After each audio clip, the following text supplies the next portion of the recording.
안녕하십니까. CJB 모닝와이드 목요일 아침에 생방송으로 인사드립니다. 오늘은 국토방위를 위해서 목숨을 바친 이들을 기념하는 현충일인데요. 매년 이맘때가 되면 오전 10시 1분간 사이렌 울리게 되는데 오늘도 예정이 되어 있습니다. 네, 그렇습니다. 장소가 어디든지 또 어떤 일을 하고 있든지 10시부터 1분 동안은 나라를 위해 목숨을 바친 분들을 기리면서 묵념의 시간 가지면 좋겠습니다. 네, 자 오늘 현충일에 모닝와이드 함께 해주시죠. 자, 안효선 리포터가 오늘 첫 소식 준비하고 있는데 현충일 맞아서 아주 특별한 곳에 다녀왔다면서요. 네, 여러분 혹시 내가 살고 있는 주변에 알게 모르게 현충시설이 있다는 사실 알고 계신가요? 국가를 위해 공헌하거나 또 희생하신 분들의 정신을 기리기 위한 시설인데요. 우리가 절대 몰라서는 안 될 주변의 현충시설을 다녀왔습니다. 현충일을 맞아 또 호국보훈의 날을 맞아 우리가 꼭 기억해야 할 그곳 화면으로 만나보시죠. 여러분, 오늘은 제가 이렇게 태극기를 가슴에 품고 나라 사랑하는 마음으로 함께하고 있습니다. 6월은 호국 보훈의 달이면서 또 바로 오늘이 현충일인데요. 여러분은 우리 주변의 현충시설에 대해서 얼마나 알고 계신가요? 우리 삶의, 우리 주변에 미처 몰랐던 현충시설들에 대해서 오늘 자세히 살펴보겠습니다. 오늘은 6월 6일 현충일, 그리고 6월은 호국 보훈의 달입니다. 우리가 이 땅에서 평화를 누리며 살아갈 수 있는 것은 모두 나라를 지키기 위해 목숨을 아끼지 않았던 호국 선열, 호국 명령들이 있기 때문인데요. 그들의 마음을 기리는 곳, 그곳으로의 여행이 시작됩니다.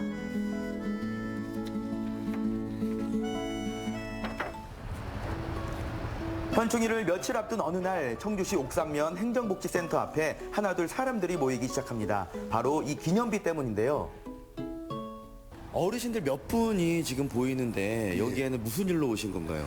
저희들이 호국의 달을 맞이해갖고 이 옥산면 6.25 참전비 주의를 청소하는 날이에요. 그래서 6.25 참전비 회원님들이 내 이름이 잘 있나 또 지워지지 않았나 파손이 됐나 하는 확인차 6.25 참전 어르신네들 오셨고 안보협의회 회원들은 청소를 하는 날이라 오늘 한 달에 한 번씩 청소하는 날이라 여기를 참석하게 됐습니다. 옛 청원군 제양군인회의 주도로 14개 지역에 모두 세웠다는 6.25 참전용사 기념비. 그 후에도 이렇게 주기적으로 모여서 청소하고 주변을 가꾸는 활동을 하고 있다는데요. 제양군인회에서 이렇게 나오셔가지고 청소도 하시고 관리를 하고 계시는데 오실 때마다 좀 느낌이 어떠세요? 예. 여기 올 때마다 가슴이 뿌듯하고 우리 지역의 행정센터에 이런 참전 기념비가 있다는 게 너무 사랑스럽습니다. 그리고 옥산 지역에서 또 6.25 참전을 하셔서 많은 분들이 희생을 했고 많은 공적을 세워서 이렇게 그걸 기리고자 세워있는 이 시설이 후배들한테 큰 도움이 되고 또 우리가 이 기념비를 보면서 항상 자부심을 느끼고 살아야 된다고 생각합니다. 올해는 6.25 전쟁이 발발한 지 74년이 되는 해입니다. 오랜 세월이 흘렀지만 이 땅에 전쟁이 있었다는 사실을 여전히 기억하려는 사람들이 있는데요. 안녕하세요. 네. 아이고, 이렇게 또 낫으로 풀을 베면서 고생을 하고 계시는데 어떻게 또 이렇게 나오게 되신 거예요? 저희들은 그 청주시 그 제왕군인의 그 안보협의회가 있습니다. 거기에 그 회원들이 이렇게 한 달에 한 번씩 이렇게 하고 있습니다. 청소를. 이곳을 청소할 때보다 또 6.25 참전 유공비를 청소할 때는 뭔가 마음가짐이 좀 남다를 것 같아요. 네, 그렇습니다. 저희들 그 6.25 참전용사들한테 그 해마다 6.25만 되면은 마음이 그냥 뭉클뭉클합니다. 그 6.25 참전용사들한테 너무나 감사하고 그분들이 있어서 우리도 존재하니까. 네. 그래서 열심히 하고 있습니다. 세워진 지 20년이 다 되어 가지만 여전히 돌봄받고 있는 6.25 참전용사 기념비. 다들 열심히 지금 청소를 해주셔가지고 어느덧 마무리가 됐습니다. 이렇게 깨끗해진 이 비석을 보니까 좀 기분이 어떠세요? 아주 좋습니다. 아주 좋아요. 좋고 또 아까도 말씀드렸지만 지금 6.25 발발한 지가 벌써 꽤 됐잖아요. 그래서 이제 참전 용사분들은 다 이제 얼추 다 돌아가시고 몇 분 안 남아 계시고 우리는 이제 그 6.25를 경험하지 못한 세대지만 그래도 청원군 제양군인의 안보협의회 소속으로서 어떤 그 이런 뭐랄까 그 뜻을 더 후대에 남기고 기리기 위해서 이런 아주 뭐 약속하나마 이런 활동을 좀 하고 있습니다. 전쟁에 대한 두려움을 넘어 나라와 국민을 지키기 위해 한 몸을 내던졌던 참전 용사들. 깨끗하게 청소도 했겠다. 내수에 살고 계신 두 분의 참전 용사를 모셨습니다. 오래간만에 전우들의 이름을 마주하니 어쩐지 울컥하기도 한데요. 하지만 여전히 자신들의 희생을 기억하고 또 고마운 마음을 전해주는 후손들이 있다고 생각하니 뿌듯합니다. 인생의 황혼을 맞은 두 분은 전쟁을 어떻게 기억하고 계실까요? 두 분의 참전 용사분들과 지금 함께하고 있는데 어떻게 해서 이 두 분은 이 전쟁에 참전을 하게 되신 거예요? 네, 여기서부터 부산까지 피란을 갔다가 부산에서 청주는 수복이 됐기 때문에 청주가 고향인 사람은 집에 가도 좋다. 그래가지고 집에 오려고 부산역에 차를 타러 갔다가 부산역 광장에서 너는 키가 좀 조숙하니까 나이에 관계없이 가자 그래가지고 군대 입대하게 됐어요. 고향이 서울이에요. 그래가지고 피난을 칠곡군으로 피난 나왔어요. 경상북도 칠곡. 그래가지고 거기서 경주로 나오다가 결국은 학도병으로 이제 학생들 모집한다고 그래서 거기를 들어갔다가 이렇게 전쟁에 참전을 하고 또 나라를 지켜냈다라는 그런 자부심도 굉장히 클 것 같거든요. 네.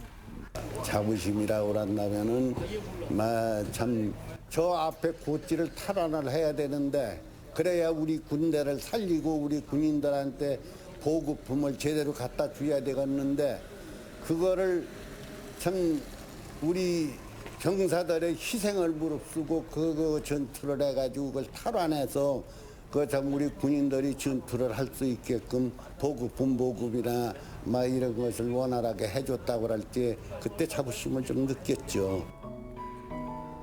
전쟁의 참상을 알기에 다시는 이 땅에서 같은 일이 반복되지 않는 것이 평생의 소원이었다는 백발의 참전 용사들.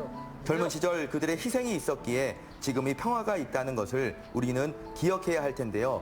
그저 건강하게 오랫동안 이 평화를 누리셨으면 좋겠습니다. 항상 참 우리는 전쟁 없는 나라에서 살아야 되고 우리 후손들한테 지나간 그 우리의 고통, 6.25 전쟁의 참상 이것을 좀 알리는 그런 운동을 좀 우리 국민들이 각자 좀 머리에 써서 해줬으면 좋겠어요. 진짜 국민들이 어떻게 살고 어떻게 지냈냐 하는 것을 보고 사실 국민을 생각하는 국가가 됐으면 좋겠다는 얘기예요. 자, 이번에는 좀 더 과거로 거슬러 여행을 떠나보겠습니다. 내숲 학평리에 위치한 한 사당인데요. 그렇게 내수를 많이 다녔는데 이곳에 현충시설이 있다는 것은 미처 몰랐지 뭡니까? 그리고 이곳에 모신 순국 선열의 이름도 부끄럽지만 저는 이번에 처음 알았는데요. 번개대장 호랑이 장군으로 불렸던 의병장이라고 합니다. 얼마 전까지만 해도 있었는데 두 번째 장소로 저희가 이동을 했는데 여기는 왠지 좀 관리가 잘 되고 있다라는 느낌을 받았거든요. 어떤 분을 모시고 계신 곳인가요? 여기는 이제 한봉서 의병장 서적지고 1907년에 의병을 일으켜갖고 한봉서 의병장이 내수 출신이에요. 의병장 활동을 하는 동안에 번개장군, 호랑이 장군으로 막 이름을 떨치고 일본 저기한테 33병 공격하는 동안 한 번 패한 명사수로 알려져 있습니다. 지금. 마을 분들에게 평상의 자랑이라는 한봉수 의병장. 와, 여기 보니까 항일 애국지사 청암 한봉수 의병장. 예. 일단 선생님의 동상이 딱 있네요. 예. 오. 이게 모시고 사람들이 전부 다 의병장님의 어떤 그 기계 같은 게 딱 보이네요. 지지가 딱 그냥 아주 그냥 저기하게 보이잖아. 예.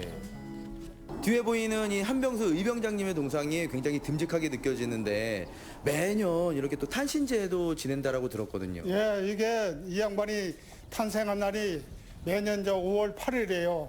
그래 5월 8일만이면 이 탄신제를 여기서 이 군에서 시에서 의병 해갖고 전국에서 해갖고 여기서 모여가지고 탄신제를 지내고 있어요. 그래 이제 이 양반이 탄신제를 한봉서 의병장 업적과 숭고한 희생선신을 전국에 알리기 위해서 여기를 지내고 있습니다. 여기가 문중에서 관리하기 때문에 평소에는 닫혀있던 사당도 현충일 즈음에서는 문을 활짝 열고 사람들을 맞이한다고 하는데요. 어려서부터 사격과 사냥에 남다른 자질을 보였다는 그는 1907년 청주 진위대 1등병 출신인 김구한과 함께 스스로 의병을 일으키고 전국을 누비며 활동했다고 합니다. 그토록 바라던 조국의 해방을 맞이하고 1963년에는 건국훈장 독립장을 수여받기도 했다는 한봉수 의병장. 이후에는 정치인으로 활동하다가 1972년 영면에 드셨는데요.